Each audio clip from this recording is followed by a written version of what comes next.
আসসালামু আলাইকুম প্রিয় দর্শক, অন্য মঞ্চের আলাপ চাইতায় আপনাদের সকলকে আমন্ত্রণ জানাচ্ছি। লাভ ছাড়া ক্ষতি নেই, দিদি ছাড়া গতি নেই। অভিনেত্রী সায়নী ঘোষের এমন স্লোগানে সাড়া দিল না পশ্চিমবঙ্গের বেশিরভাগ ভোটার। বরং খেলা হবে বলে হুমকি দেয়া মমতা বন্দ্যোপাধ্যায়ের খেলা শেষ হয়ে গেল। আনন্দবাজার হেডলাইন হয়ে গেল দুর্গের পতন। গেরুয়া ঝড়ে তাই প্রথমবারের মতো বাংলায় ফুটেছে পদ্ম। অপ্রত্যাশিত বড় জয়ে নবান্নের মসনদে বসতে চলেছে বিজেপি। মসনদে বসার জন্য যে 147 আসন দরকার তা ঝড়ের প্রথম ঝাপটায় নিশ্চিত করে ফেলেছে মোদি আর অমিত শাহের বাহিনী। এখন অপেক্ষা শুধু আনুষ্ঠানিক ঘোষণার। সারা ভারত জুড়ে চলছে দিদির এমন বিদায় নিয়ে চুল চেরা বিশ্লেষণ। কেউ কেউ বলছেন 5 দিদিকে বেঙ্গল প্রেসিডেন্সি থেকে বাড়ি পাঠিয়ে দিয়েছে, খান খান হয়ে গেছে দিদির সাম্রাজ্য। আবার জল্পনা কল্পনা শুরু হয়েছে কে হচ্ছেন পশ্চিমবঙ্গের নতুন মুখ্যমন্ত্রী। গঙ্গার পাড় থেকে বঙ্গের নির্বাচন নিয়ে আলোচনার ঝড় সীমান্ত পেরিয়ে পদ্মা এবং মেঘনা পারে, মানে ঢাকায়ও বেশ জমে উঠেছে। তবে সে আলোচনা একেবারেই ভিন্ন। ঢাকায় আলোচনা হচ্ছে পশ্চিমবঙ্গে বিজেপির আধিপত্য বাংলাদেশের জন্য কি বার্তা নিয়ে আসছে তা নিয়ে।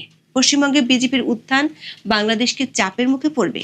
প্রশ্ন উঠেছে, সীমান্ত থেকে পানির মতো দৃশ্যমান সমস্যাগুলো নিয়ে কি দুই প্রতিবেশীর মধ্যকার সম্পর্কে নতুন মেরুকরণ দেখা দিবে, নাকি বাংলাদেশের রাজনীতিতে আওয়ামী লীগ ও শেখ হাসিনা ইস্যু এবং সংখ্যালঘু নির্যাতন নিয়ে নতুন করে জটিল হবে মোদি তারেক সম্পর্ক।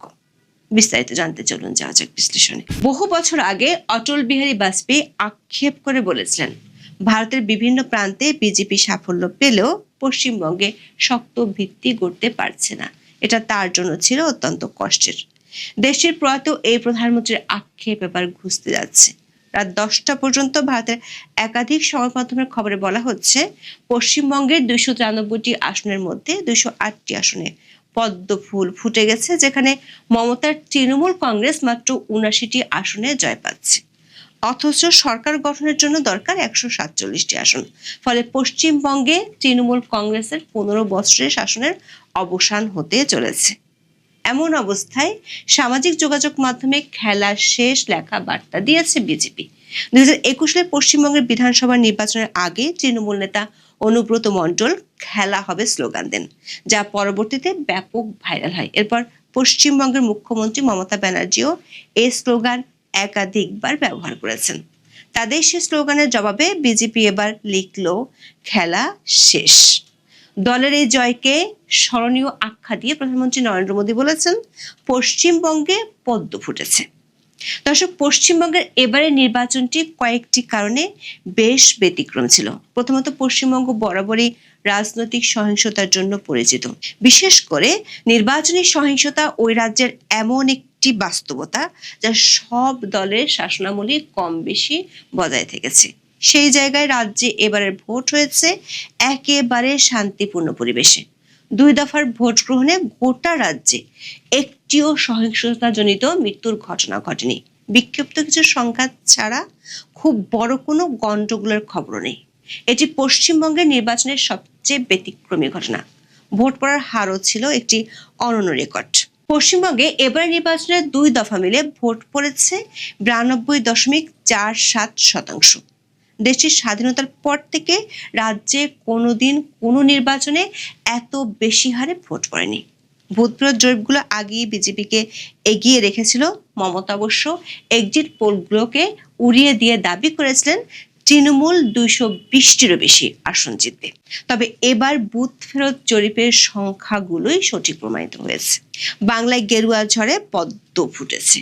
এতটাই ফুটেছে, আনন্দবাজার তৈরি করা ম্যাপে গেরুয়া রঙের ছড়াছড়ি, সবুজের দেখা মেলা ভার হয়ে গেছে। পদ্ম ফুলের এমন জোয়ার নিয়ে ব্যাপক বিশ্লেষণও চলছে। আমাদের বিশ্লেষণ হলো, মমতার এতদিনের শক্তি ছিল 3 মা, মাটি, মানুষ।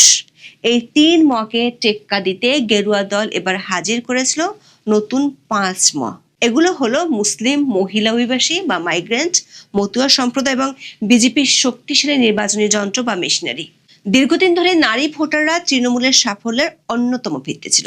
ভাগ্যশ্রী থেকে কন্যাশ্রী, নারীদের জন্য গত 1 দশকে মমতা এমন বহু কল্যাণমূলক প্রকল্প চালু করেছিলেন, কিন্তু আরজি কর মেডিকেল কলেজের ধর্ষণ ও খুনের ঘটনা বড় ইস্যু হয়ে ওঠে, যেখানে নারী সুরক্ষা নিয়ে তৃণমূলকে নিশানা করে বিজেপি।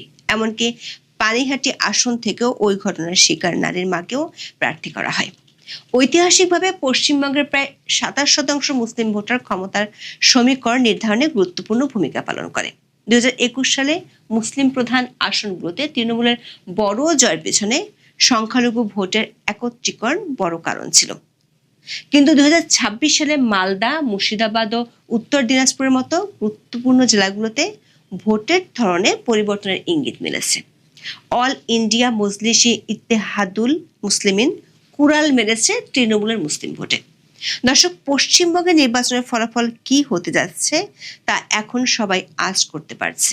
ফলে এখন সবার নজর ধীরে ধীরে দলটির মুখ্যমন্ত্রী পদপ্রার্থীর দিকে সরছে। নির্বাচনের আগে কেন্দ্রীয় স্বরাষ্ট্রমন্ত্রী অমিত শাহ বরাবরই বলেছেন কোনো এক বাঙালি রাজ্যের মুখ্যমন্ত্রী হবেন। মুখ্যমন্ত্রী মমতা বন্দ্যোপাধ্যায়ের তৃণমূল কংগ্রেসের তোলা বহিরাগত তত্ত্বের পাল্টা জবাব দিতেই অমিত শাহের এই মন্তব্য ছিল। বিজেপির জয় পেলে মুখ্যমন্ত্রী হওয়ার দৌড়ে এগিয়ে থাকা সম্ভাব্য প্রার্থীদের একটি তালিকা তুলে ধরেছে ভারতীয় সংবাদ মাধ্যম দ্য ইন্ডিয়ান এক্সপ্রেস ও দ্য ইন্ডিয়া টুডে। রাজ্যের শীর্ষ পদের জন্য বেশ কয়েকজন প্রভাবশালী বিজেপি নেতার নাম উঠে এসেছে। বর্তমান ভোট গণনার ট্রেন্ড অনুযায়ী এই সব প্রার্থী নিজ নিজ আসনে এগিয়ে রয়েছেন। কারা তারা? অবধারিতভাবে সবার আলোচনায় প্রথমে যার নাম উঠে আসছে তিনি হলেন বর্তমানে বিরোধী দল নেতা শুভেন্দু অধিকারী। মাত্র কয়েকদিন আগে নির্বাচনী প্রচারণায় তিনি শেখ হাসিনাকে এখনো বাংলাদেশের বৈধ প্রধানমন্ত্রী এবং তাকে সসম্মানে বাংলাদেশের ক্ষমতায় ফিরিয়ে দেওয়ার কথা বলে বাংলাদেশে বেশ আলোচনার জন্ম দিয়েছিলেন। এই শুভেন্দু অধিকারী একসময় মমতার দলেই ছিলেন। নন্দীগ্রাম আন্দোলনের সময় মমতার ডান হাত ছিলেন তিনি।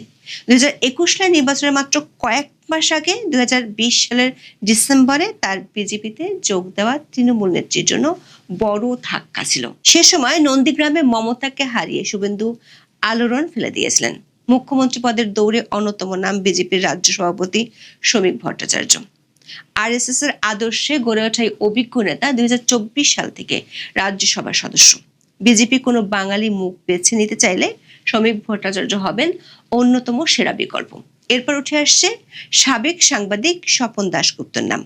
এছাড়া আছেন সাবেক রাজ্য সভাপতি দিলীপ ঘোষ।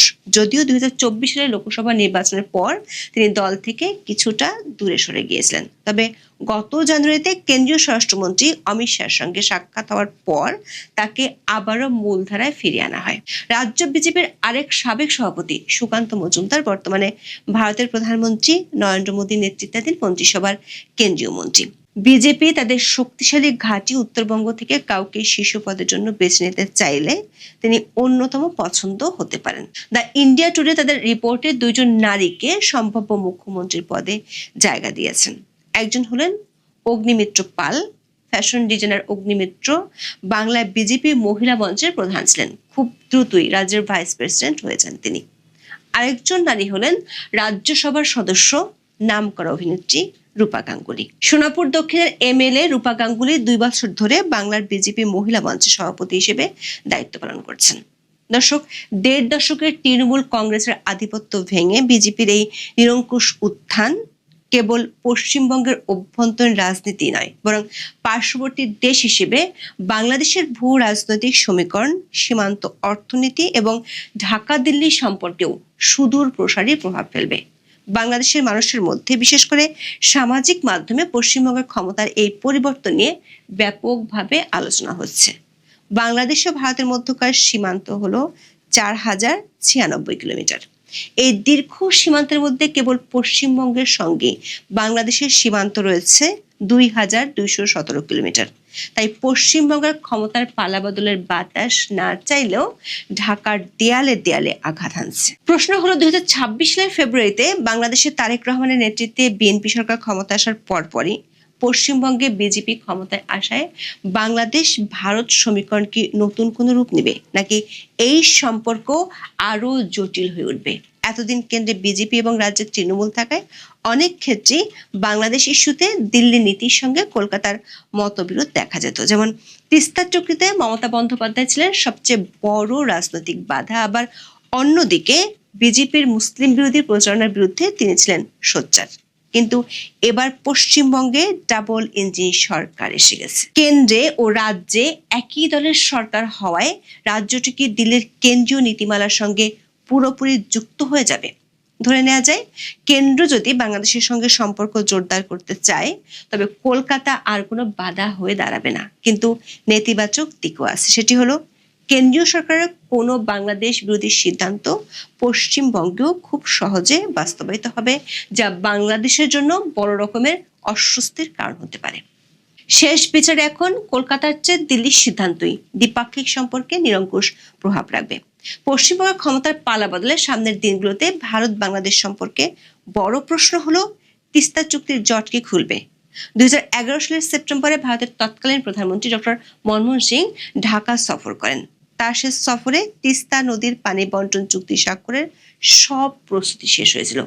শুষ্ক মৌসুমে প্রায় সমতা ভিত্তিক পানি বন্টনের সেই রূপরেখা কেবল মমতা বন্দ্যোপাধ্যায়ের আপত্তিতে আটকে যায়।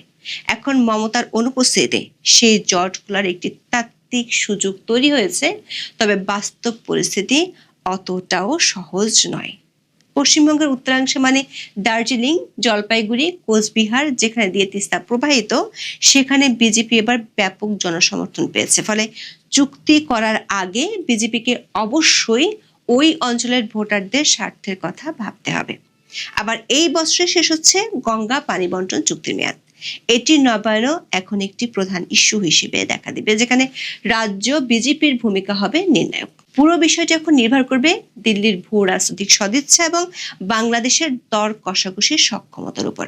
বিশ্লেষকরা মনে করেন 2024 সালের 5ই আগস্টের পরে তৈরি হওয়া নানা পরিস্থিতির কারণে পর্দার আড়ালের দিল্লির এমন কিছু চাওয়া আছে যেগুলো কোনো আনুষ্ঠানিক চুক্তিতে কাজ করবে না। এগুলো নিয়ে দর কষাকষি হবে আড়ালে। শুভেন্দু অধিকারী যখন প্রকাশ্যে ঘোষণা দেন শেখ হাসিনা এখনো বৈধ প্রধানমন্ত্রী, তখন সেটি কেন্দ্রের অনুমতি ছাড়া হওয়ার কথা নাই। আবার পশ্চিমবঙ্গে বিজেপি জেতায় বাংলাদেশে এনআরসি, নাগরিকত্ব সংশোধনী আইন এবং অবৈধ অনুপ্রবেশ ইস্যুগুলোকে নতুন করে সামনে আনতে পারে।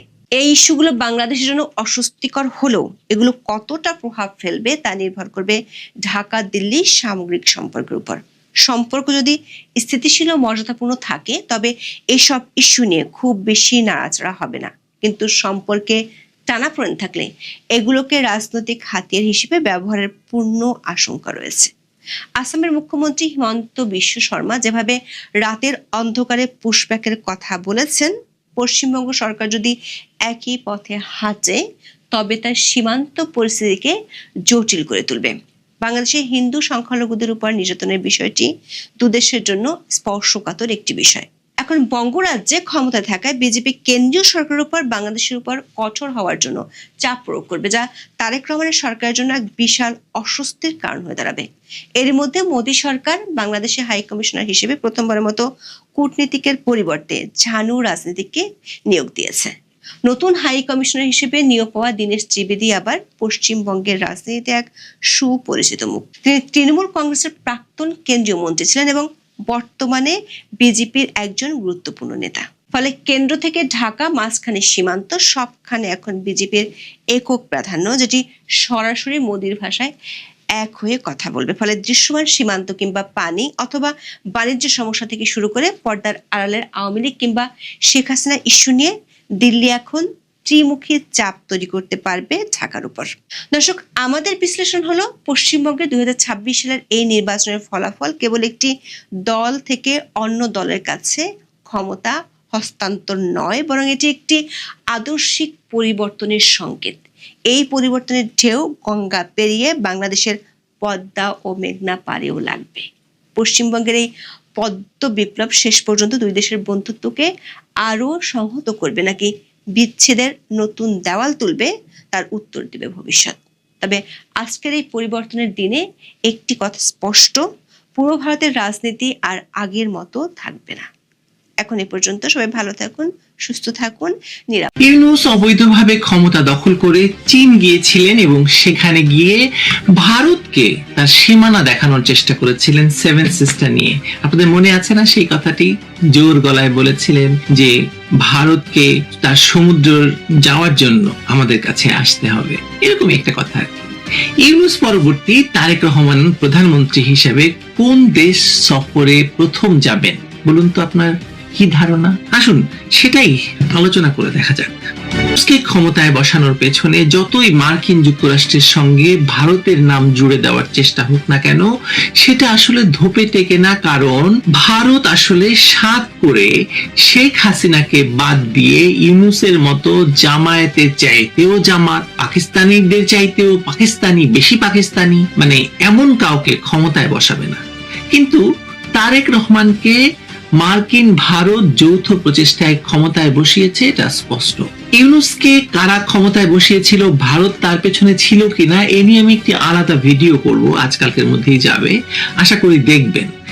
ইউনূস থেকে মুক্তি পেতে হোক কিংবা অন্য যে কোনো কারণেই হোক, আমেরিকা এবং ভারত মিলে তারেক রহমানকে ক্ষমতায় বসিয়েছে, এটা বাস্তবতা। সকলেই ভেবেছিল যে ইউনূস যেমন ক্ষমতা নিয়েই চীনে গিয়েছিলেন, তেমনি তারেক রহমানও হয়তো প্রধানমন্ত্রী হিসেবে প্রথম ভারত সফরেই যাবেন। কিন্তু অবস্থা বলছে ভিন্ন কথা।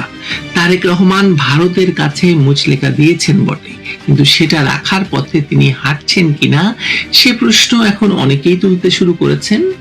আমি সে প্রশ্ন তুলছি না এখনো, আমি সে প্রশ্ন রাখছি আলাদা করে, পরে কখনো আলোচনা করব। আমি বরং প্রশ্ন তুলি, তারেক রহমান কি এবার জাতিসংঘের সাধারণ পরিষদে যোগ দিতে মার্কিন যুক্তরাষ্ট্র যেতে পারবেন? সেখানে যাওয়ার জন্য প্রয়োজনীয় ক্লিয়ারেন্স কি তারেক রহমান পেয়েছেন বা পাবেন এফবিআই এর কাছ থেকে? এসব প্রশ্নের মধ্যেই সবচেয়ে বড় প্রশ্নটি হলো, প্রধানমন্ত্রী হিসেবে তিনি সবার আগে কোন দেশটি সফর করতে যাচ্ছেন? সমসাময়িক কূটনৈতিক তৎপরতার দিকে তাকালে আমরা দেখতে পাই সদ্য ক্ষমতায় বসা প্রধানমন্ত্রী তারেক রহমানের সঙ্গে ইতিমধ্যে সৌজন্য সাক্ষাৎ করেছেন ঢাকায় নিযুক্ত চীনের রাষ্ট্রদূত ইয়াং ওয়েন। ওই সাক্ষাতে তিনি তারেক রহমানকে চীন সফরের আমন্ত্রণ জানানোর পাশাপাশি চীনের প্রেসিডেন্ট শি জিনপিং এবং প্রধানমন্ত্রী কি লিয়াং এর পক্ষ থেকে উষ্ণ অভিনন্দন এবং শুভেচ্ছা বার্তা পৌঁছে দিয়েছেন। প্রধানমন্ত্রীর পররাষ্ট্র বিষয়ক উপদেষ্টা হুমায়ুন কবির গণমাধ্যমকে জানিয়েছিলেন, বাংলাদেশ এবং চীনের সম্পর্ক ঐতিহাসিক এবং সাবেক প্রেসিডেন্ট জিয়াউর রহমানের সময় থেকেই এই সুদৃঢ় সম্পর্কের নাকি সূচনা হয়েছিল। হবেও বা, কারণ চীন ছিল বাংলাদেশের স্বাধীনতার বিপক্ষে, ফলে বঙ্গবন্ধু পর্যন্ত অতটা ভালো সম্পর্ক তৈরি হয়নি স্বাভাবিকভাবেই। তিনি আরো জানিয়েছিলেন, মানে হুমায়ুন কবির আরো জানিয়েছিলেন যে প্রধানমন্ত্রীর অনেক অভ্যন্তরীণ অগ্রাধিকারমূলক কাজ চলছে, তাই বিদেশ সফর শুরু করলে চীন সফরের বিষয়টি বিবেচনা করা হবে।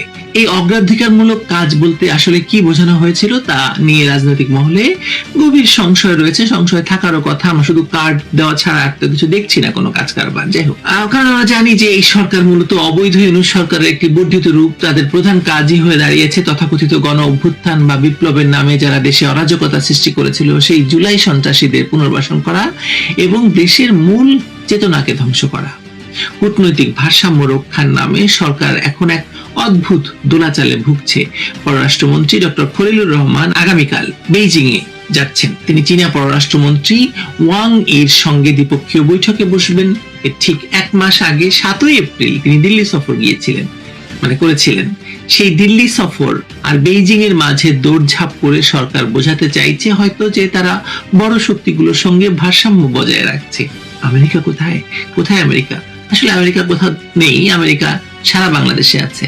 আমেরিকান রাষ্ট্রদূত বাংলাদেশের প্রতিটি নীতি নির্ধারণের জন্য ভূমিকা রাখছেন এবং প্রতিটি সরকারি বৈঠকে, এমনকি এমনও হতে পারে, আপনাদের আশ্চর্য হবেন না যে মন্ত্রী পরিষদের বৈঠকে হয়তো তিনি যে উপস্থিত হতে পারেন এবং সেখানে মন্ত্রী পরিষদের বৈঠকেও তিনি অংশ নিতে পারেন।